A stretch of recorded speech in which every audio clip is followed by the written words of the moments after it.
Whistleblowers inside the VA are reporting that hundreds of mental health jobs are getting cut right now, like right this moment.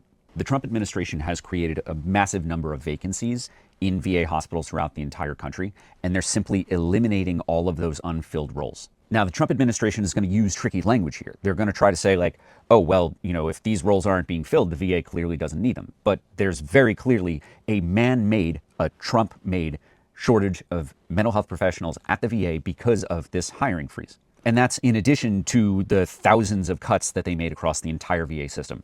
In addition to doing things like making people return physically to work so that mental health professionals are sitting in cubicles with zero privacy talking to their patients in ways that they say, the doctors say, violates their Hippocratic oath.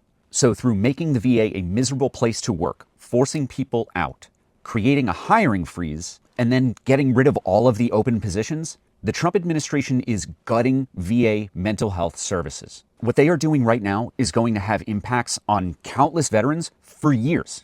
This kind of damage, like burning down the house, it takes a lot of time and a lot of money to rebuild. Speaking of money, the reason why they are doing this, the reason why they're getting rid of mental health professionals in the VA is so that they can privatize it.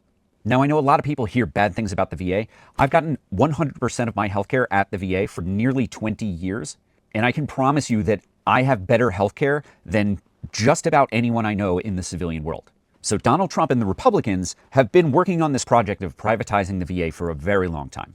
What they do is they come up with words like community care, and they create programs that make it look like veterans have an option to choose other places to get care when actually they're being forced into unaccountable private contractors' offices. All of the healthcare providers that I deal with understand the needs of veterans who've had exposures like I have.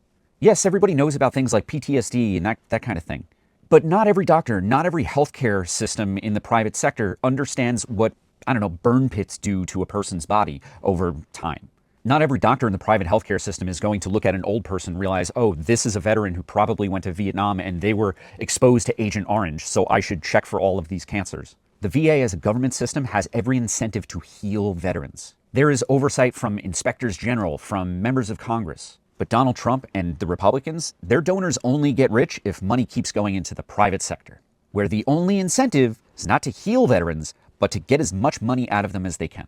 So as much as the Trump administration is going to come out and try and say that they're making things more efficient, keep in mind that they're trying to gaslight you, and they're trying to make sure that this country does not keep its promise to care for its veterans. Donald Trump is a draft dodger, and he hates us.